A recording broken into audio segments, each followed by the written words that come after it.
Olá, pessoal, boa noite. Estão me ouvindo, visualizando a minha tela?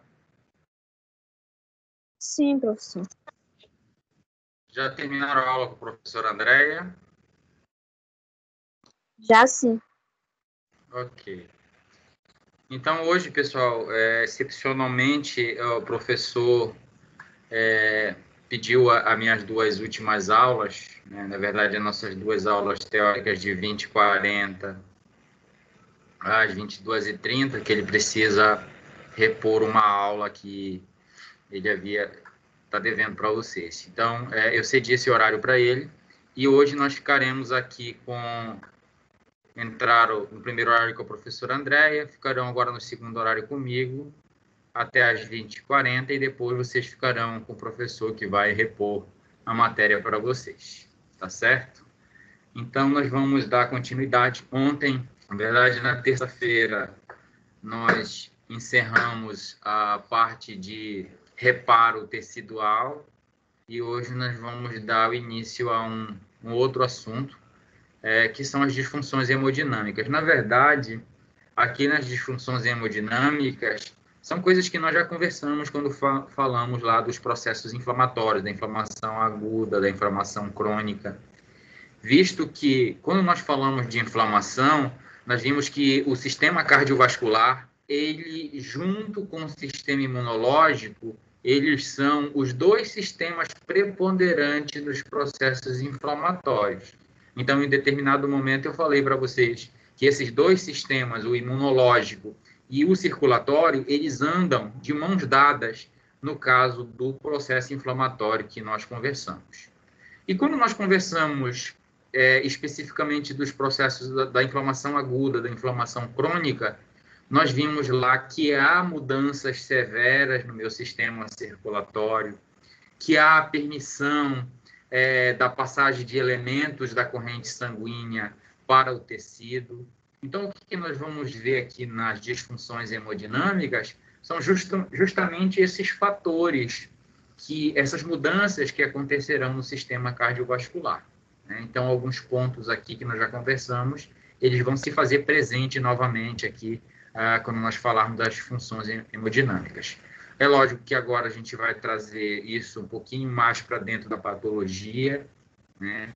Um pouco mais para dentro da nossa área que nós vamos trabalhar, das patologias que nós vamos verificar no nosso dia a dia, né? Que são as disfunções hemodinâmicas que nós vamos trabalhar. E para isso nós precisamos entender as disciplinas que eu já ministrei para vocês, que foi a microbiologia e a imunologia. Elas tratavam de sistemas particulares, como o sistema imunológico, né? Aqui na patologia, volta a surgir novamente a questão do sistema imunológico. Sobre o sistema circulatório, alguma outra disciplina do curso de vocês contemplará essa questão. Mas nós já tocamos nesse assunto, né? Várias vezes aqui, quando falamos, por exemplo, nos processos inflamatórios, nós falamos de sistema circulatório. Todas as vezes nós já falamos em capilares, já falamos em angiogênese, né? Já falamos mesmo que de forma superficial sobre esse sistema. Em um determinado momento, eu conversei com vocês e disse que o ser humano, né, o indivíduo, o ser humano, ele tem diversos sistemas. E apesar de nós trabalharmos eles separadamente dentro das disciplinas, como eu trabalhei com vocês, o sistema imunológico, eles são sistemas que vão se interagir, né, que vão estar em integração, como é no caso aqui que a gente está conversando, o sistema circulatório e o sistema imunológico, promovendo essa repercussão que nós vimos que são os processos inflamatórios. Então, eu tenho algumas considerações aqui para falar para vocês, já voltado, não vou falar para vocês os constituintes do sistema circulatório, como eu falei para vocês, isso será contemplado em outra disciplina. Eu quero trazer um pouquinho aqui para dentro da patologia. Então, nós temos aqui dentro da patologia que as doenças cardiovasculares, elas são as mais importantes causas de morbidade, ou seja, de doença, e de mortalidade na sociedade ocidental. Então, ela tem uma representatividade muito grande, as patologias que acomete o sistema cardiovascular.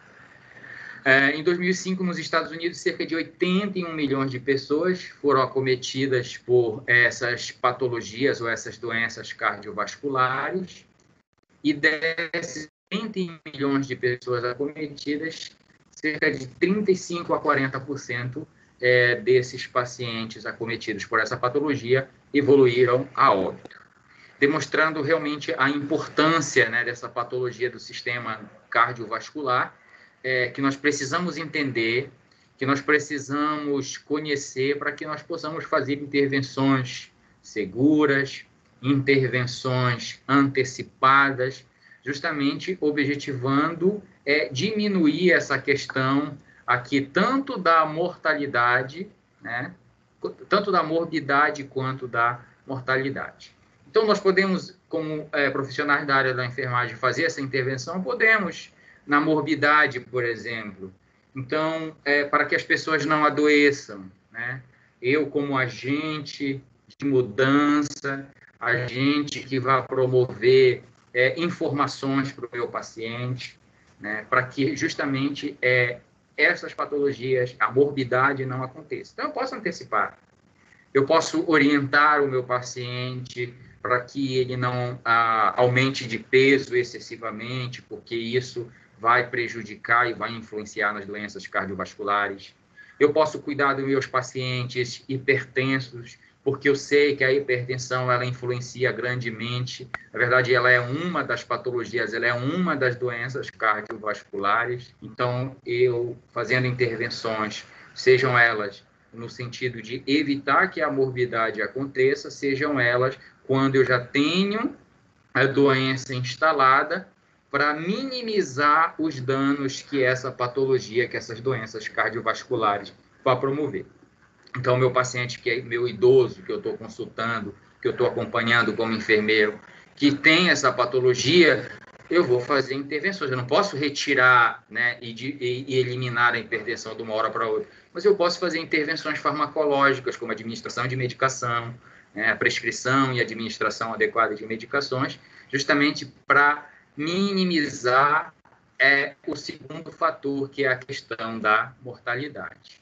Então, vejam que o nosso papel como enfermeiros está aqui tanto nessa questão de evitar, né, quanto de minimizar quando a patologia cardiovascular já está instalada. E como nós estamos vendo aqui, ela tem uma porcentagem, né, representativa de óbitos. Então, faça aí as contas e veja quanto é 40% de 81 milhões de pessoas e veja a quantidade de pessoas que são acometidas. Então, elas acometem principalmente o sistema cardiovascular, que a gente está conversando aqui, né? O coração, os vasos sanguíneos e, propriamente, o dito sangue, porque eu tenho algumas patologias que elas não são da estrutura do sistema cardiovascular, mas são causadas no cardiovascular, como, por exemplo, um processo infeccioso.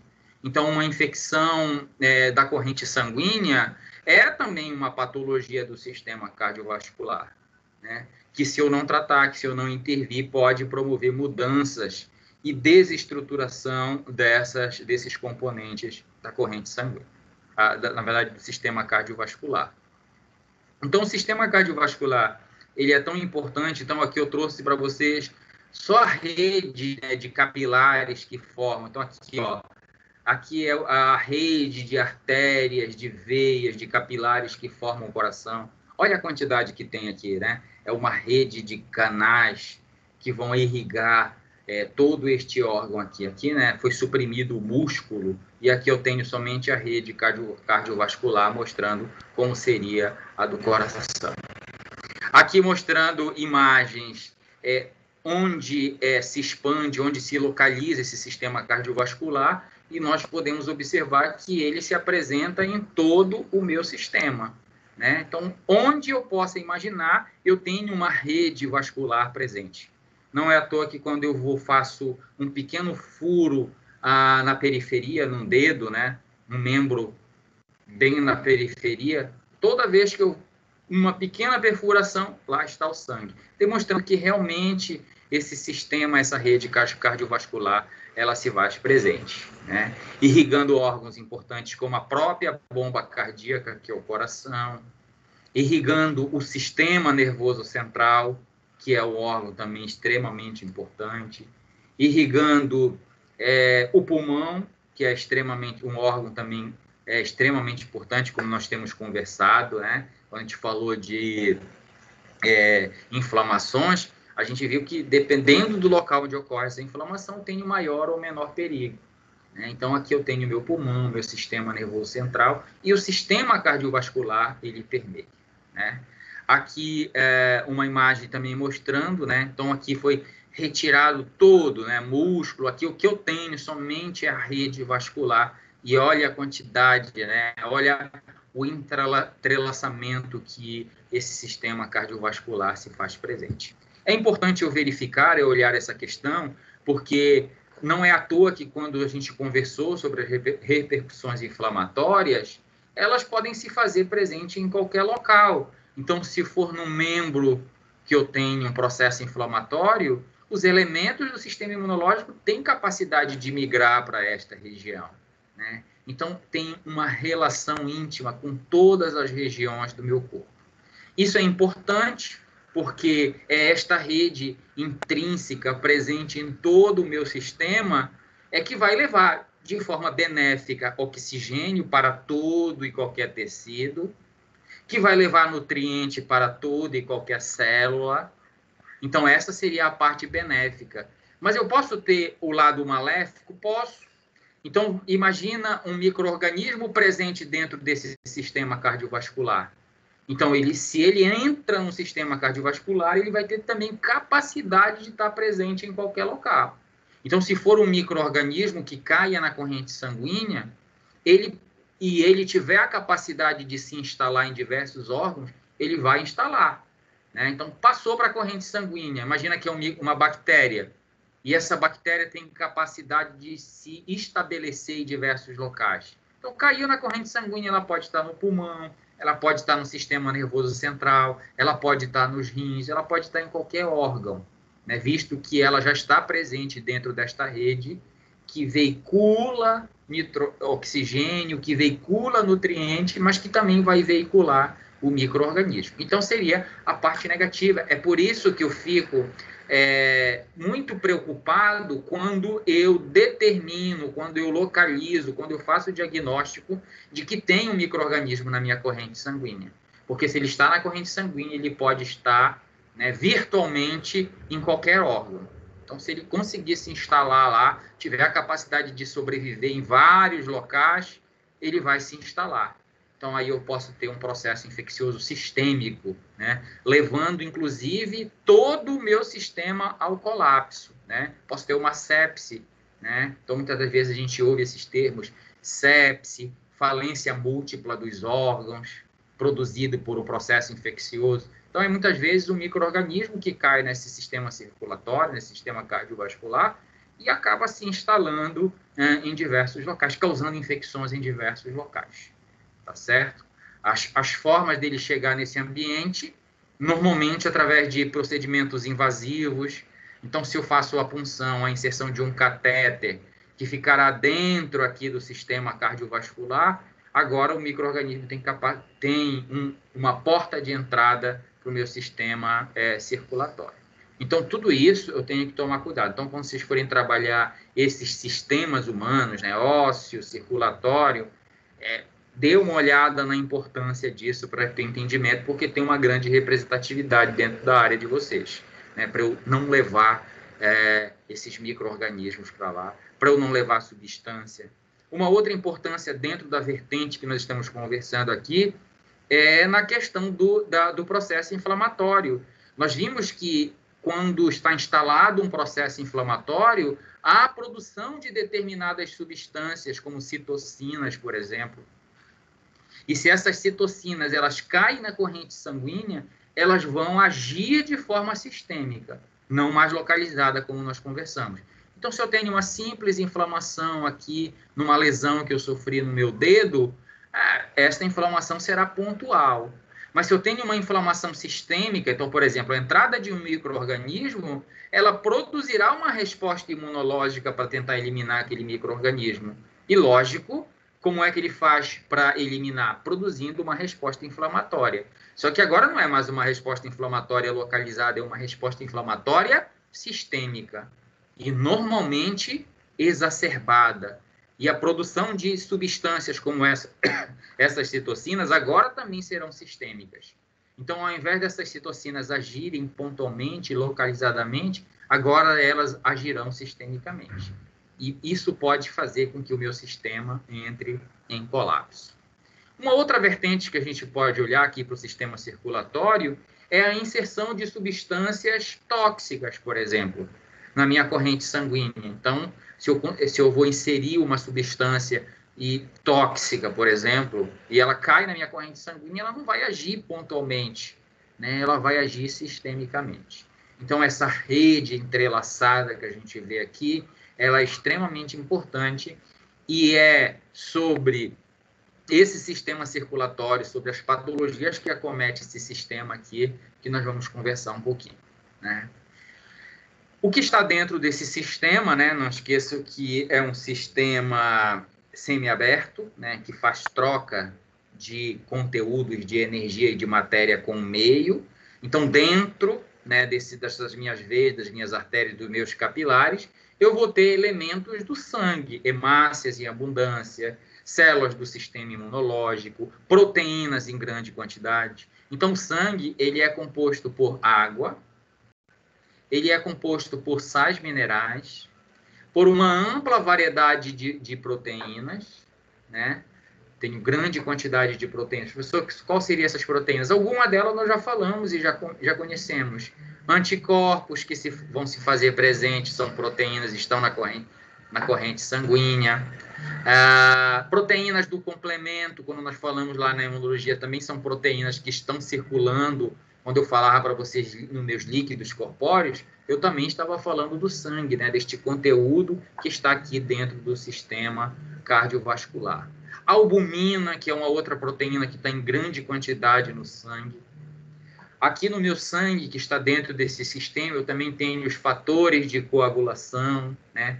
E a presença das células constituintes, hemácias, plaquetas, células do sistema imunológico, linfócitos. E tudo esses são os constituintes que estão aqui dentro desse sistema. Mas como nós vimos, a função dele é permanecer aí dentro, né? Veiculando elementos, cumprindo a sua função do sistema circulatório. Mas nós vimos que quando há um processo inflamatório, há um intercâmbio. Eu acabei de falar para vocês que o sistema circulatório é um sistema aberto. Ele faz troca de matéria e de energia com o meio onde ele está instalado. E onde é que ele está instalado? Dentro dos tecidos, né? Então, ele vai fazer troca de elementos da corrente sanguínea para o tecido. E coisas do tecido vão passar para a corrente sanguínea? Vão. Então, por exemplo, eu joguei aqui na superfície da minha mão uma substância tóxica.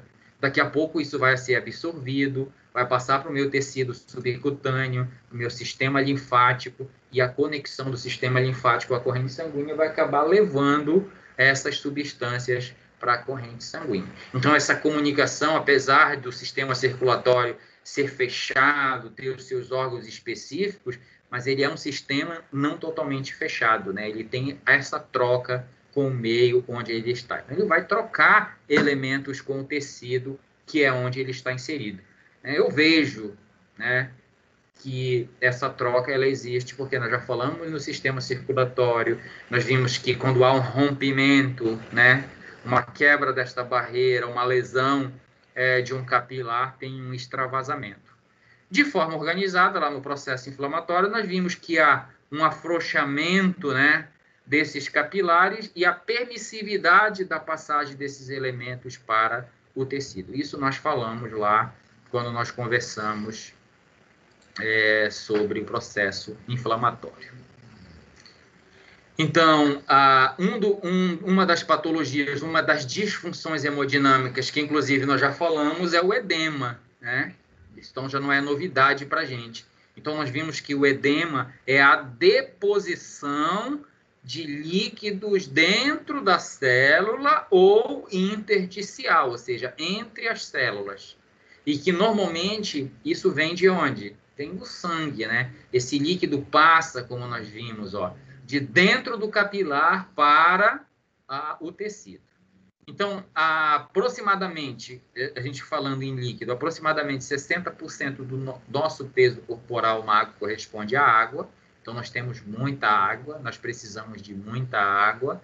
A água, ela precisa se fazer presente no tecido, precisa se fazer presente na corrente sanguínea, porque é com este líquido, que é um excelente diluente, que é um excelente meio onde acontecem as reações químicas, onde acontecem as funções enzimáticas. Então, é por isso que o meu corpo necessita de grande quantidade de água, como eu estou falando aqui para vocês, aproximadamente 60% do peso corporal.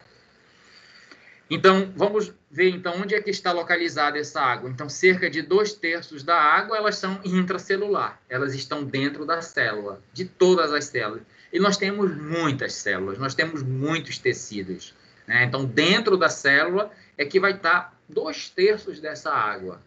Mas, professor, por que precisa estar dentro da célula? Porque, como eu falei para vocês, é no citoplasma das células que vai acontecer o metabolismo celular, que vai acontecer as reações bioquímicas, que vai acontecer a fisiologia da célula. Então, é lá dentro que ela está presente em grande quantidade. E é lógico que se eu distribuir pelos bilhões e bilhões de células que eu tenho, daqui a pouco eu tenho essa porcentagem, essa significância de 2/3 da água, e elas estão dentro das células, elas são intracelulares. 1/3 ela está no espaço extracelular, que é o que eu falei para vocês, o espaço intersticial, ou seja, entre as células. Nós temos tecidos mais compactos, eu tenho tecidos mais frouxos, né? Como a nossa mucosa. Eu tenho, então, um espaço maior onde esse líquido permanece. Por enquanto, nós estamos falando onde a água se localiza em um indivíduo que está em homeostase, né? Que não está com esse sistema alterado. E aí eu tenho 5% onde? No plasma sanguíneo, que está dentro desse sistema cardiovascular. Então, eu tenho aí a representação de 5%. Então, é dessa forma que a água se distribui dentro do nosso corpo. Por que eu estou falando? Por que eu estou substanciando vocês com essa parte teórica? Porque quando eu falar de edema, quando eu falar dessa disfunção hemodinâmica, eu estou falando de movimento, de fluxo de água de um ambiente para outro, né? Da saída de água da célula, de saída da água do sistema, né? Dos capilares, das veias, das artérias que passarão para o tecido. Outra coisa que a gente precisa entender é como é que acontece o fluxo da água e do soluto, né? Nos espaços intersticiais e intravascular. Então, nós sabemos que onde eu tenho uma substância mais concentrada, é para lá que a água vai migrar, né? Aquele processo de osmose que nós já chegamos a conversar quando nós falamos da saída de líquido dos capilares para o tecido. Então, por que o líquido, grande parte de líquido, permanece dentro do sistema circulatório? É porque lá dentro eu tenho muitas proteínas, né? Então, nós vimos a albumina. A albumina é uma das proteínas que é mais responsável por manter a água dentro do sistema cardiovascular. Então, eu tenho albumina em grande quantidade, lógico, numa quantidade fisiológica, e isso faz manter essas proteínas lá dentro. Não é à toa que uma das patologias que a gente ouve falar é justamente o aumento dessa albumina, que acontece, eu acho que é a albuminúria, se eu não me engano, que é o aumento da albumina, não na corrente sanguínea, mas no tecido, né? Essa albumina acaba saindo do sistema circulatório e passa para o tecido. Se ela passa para o tecido, o que ela vai levar junto? O que ela vai acumular em grande quantidade lá? A água.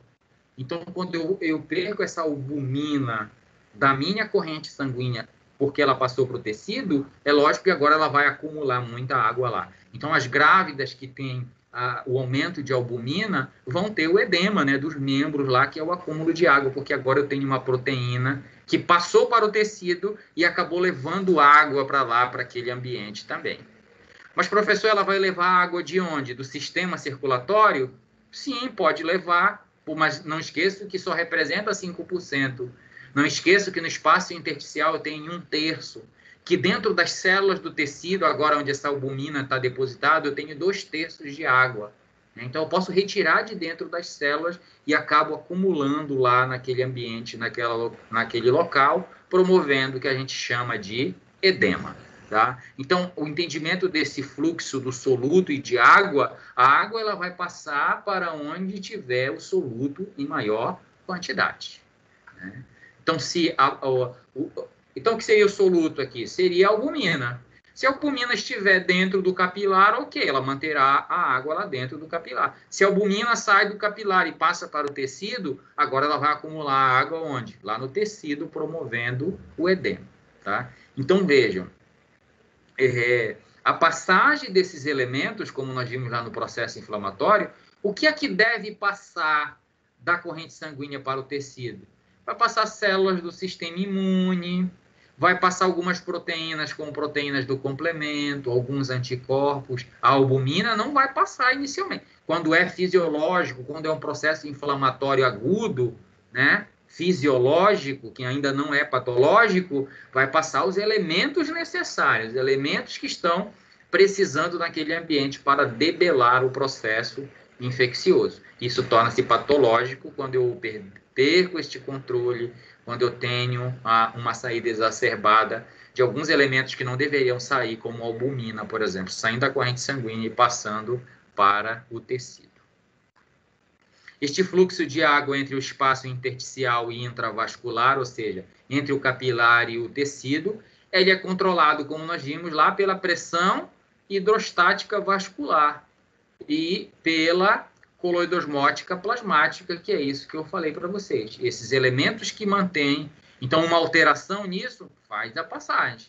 Aumento de uma pressão hidrostática aqui do meu capilar vai também permitir a passagem desses elementos, como a gente pode ver aqui na figura.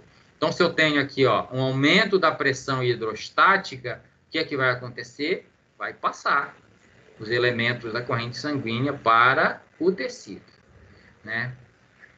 A pressão do tecido intersticial também aumentada vai fazer esse fluxo. Então, essa mudança na pressão hidrostática e na pressão do líquido é também um dos fatores envolvido aqui nesse intercâmbio de líquidos entre o sistema circulatório e o meu sistema e o meu tecido.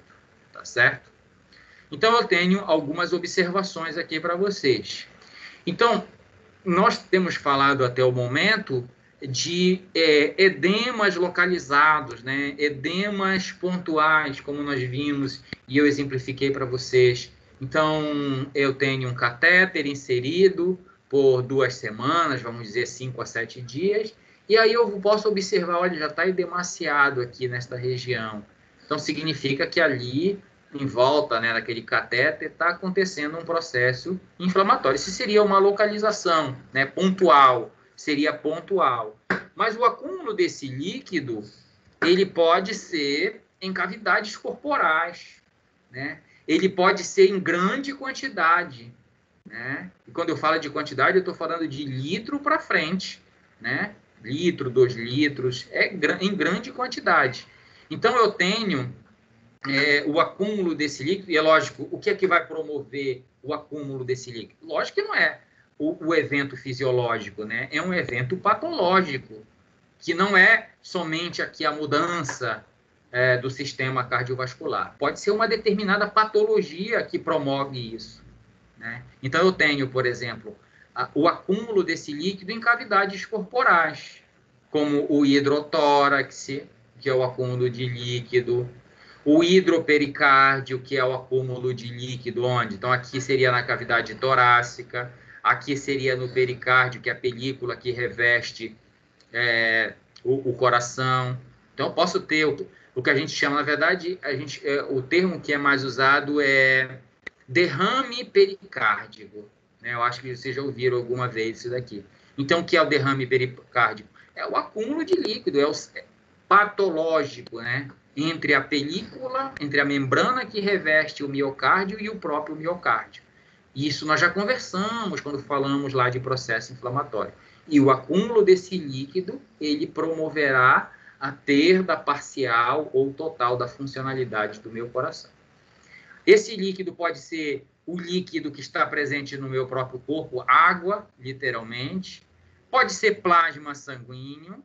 Pode ser sangue? Pode. De repente eu tenho um trauma e o sangramento, o rompimento de um capilar agora está fazendo com que esse sangue se deposite, tá? Mas normalmente quando eu estou falando de hidro, eu estou falando de líquido, né? Então, hidropericárdio seria o acúmulo desse líquido entre esta película e o pericárdio. Eu tenho o hidroperitônio, que é a ascite, normalmente, que a gente chama, que é o... Oi, pode perguntar. O que dizem coração grande em relação a isso ou não? Não.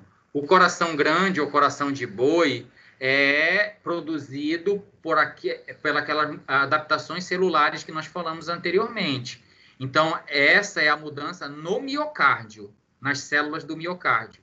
Como nós falamos lá, determinados micro-organismos, como a doença de Chagas, né, o tripanossoma, ele se instala no músculo cardíaco e as células sofrem adaptações. Qual é a adaptação que nós vimos lá? Ela aumenta de volume, né? Então, ela aumenta, ela hipertrofia. E cada célula hipertrofiando, aumentando o seu volume, todas aumentando, o que vai acontecer com o órgão? Ele vai aumentar. Então, nessa situação, o que aumenta é o miocárdio, tá? Aqui não. O miocárdio vai permanecer do mesmo tamanho. O que vai acontecer é apenas um acúmulo de líquido entre essa película que reveste e o próprio miocárdio, tá? Então, o coração em si, o músculo em si, ele não vai aumentar de tamanho, né? O que vai acontecer é o acúmulo de líquido, e o acúmulo de líquido ali não é interessante, porque não esqueço que o meu coração precisa pulsar, né? Precisa bater, ele precisa de espaço para isso, né? Então, imagina o acúmulo de líquido agora, vai fazer com que esse coração não palpite, né? Não consiga bater, não consiga pulsar de forma adequada. Tá bom? Então, o aumento do volume cardíaco é quando aumenta o miocárdio. O que nós estamos falando aqui é o acúmulo do líquido, tá certo? E quando eu for fazer um exame de imagem, né, ou qualquer um exame, um ultrassom, por exemplo, eu vou ver que o volume do coração não aumentou, mas eu consigo detectar que tem o acúmulo de alguma substância lá, né? Tanto que quando eu faço o ultrassom, quando eu faço uma tomografia, eu consigo verificar, opa, tem líquido acumulado aqui. E dependendo de onde é que está acumulado, eu vou definir com essas nomenclaturas que eu estou falando para vocês. Pode ser o hidrotórax, pode ser o hidropericárdio, o hidroperitônio, que é o ascite, né? Deixa eu ver se eu tenho uma figura aqui para mostrar para vocês. Ó, aqui eu tenho a ascite. Olha o tamanho desse abdômen, né? Todo este volume é devido ao quê? Aos líquidos que se acumularam aqui na cavidade peritoneal, né? Então, aqui eu tenho o acúmulo de líquido nesta cavidade peritoneal. Promovido por quem? Tenho diversos fatores que podem levar ao acúmulo desse líquido. Pode ser o não funcionamento do sistema gastrointestinal, pode ser uma determinada patologia, pode ser infecção por um determinado micro-organismo. Não sei se vocês já ouviram falar na cisticercose, que é a barriga d'água, né? A barriga fica imensa, né? Então, é a infecção por um micro-organismo que promove o acúmulo de líquido aqui. Então, entendam, o que é que vai promover? É um distúrbio, né, na localização desse líquido corpóreo, que, como nós vimos, é muito bem distribuído, né? Ele é muito bem distribuído. Então, o que é que vai interferir nessa distribuição adequada? Pode ser um fator como a presença de um micro-organismo, tá certo? Pode ser pressão intraabdominal? Pode. Pode ser pressão arterial, que influencia na passagem de líquido da corrente sanguínea para o tecido? Pode. Então, o paciente, muitas das vezes, diz assim, olha, o pulmão dele está encharcado. O que é que significa isso? que está acumulando líquido no pulmão. E isso pode ser por uma hipertensão arterial, né, uma crise hipertensiva que o paciente teve lá. Então, as causas são diversas que vão promover esse acúmulo que a gente está vendo aqui, né? Então, isso também é muito comum da gente ver, né? O paciente que está com um líquido no pulmão, né? Esse líquido pode ser entre a pleura e o próprio órgão, pode ser dentro da árvore brônquica o acúmulo desse líquido. Muitas das vezes o paciente chega literalmente afogado, porque o seu pulmão está cheio de líquido, né? Então, urgência e emergência, unidade de terapia intensiva, se vê muito essas questões. Então, é um distúrbio, né? O acúmulo de líquido, uma distribuição inadequada desse líquido que agora está se acumulando em algum órgão. E aí a gente volta a pensar na importância daquele órgão. Se for no coração, como a gente está vendo aqui no hidropericárdio, perigoso, né? Meu coração pode perder a sua funcionalidade, a sua capacidade de funcionar adequadamente. Se for no pulmão, também o paciente não vai respirar, né? Então, é muito comum da gente ver isso. Então, o paciente, toda vez o paciente entubado, aí quando você olha pelo tubo saindo aquela espuma, né? Chega de ter líquido no tubo saindo aquela espuma. Aí a gente diz, olha, esse paciente está em edema agudo do pulmão. Olha do que a gente está falando aqui, edema agudo do pulmão. Então, edema, acúmulo de líquido em um determinado local, tecido ou órgão, né? Agudo porque aconteceu abruptamente, né? E o pulmão, que é o local onde está acontecendo. Então, muitas das vezes, chega uma urgência e emergência, na própria unidade de terapia intensiva, o paciente entra em um edema agudo de pulmão. E aí é preciso fazer uma intervenção. Muitas das vezes é diurético que é utilizado. Veja, gente, eu não estou recomendando e nem ensinando para vocês o que se deve fazer, né? Eu só estou dando uma perspectiva de uma visão do que acontece.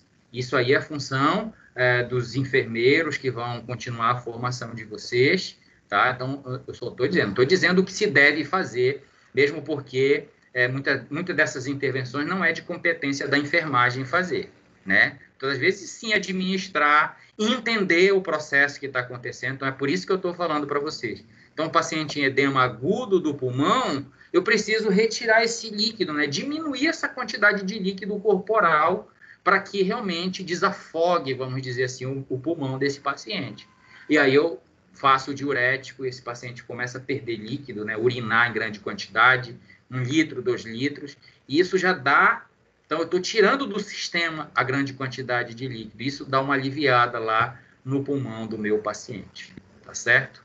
Então, essas questões aqui, esses distúrbios que a gente está falando, que quando a gente falou de inflamação, falou pontual, falou bem simples, só para a gente entender, aqui a gente já está vendo que torna-se algo patológico, né? A gente já está dentro aqui da questão patológica.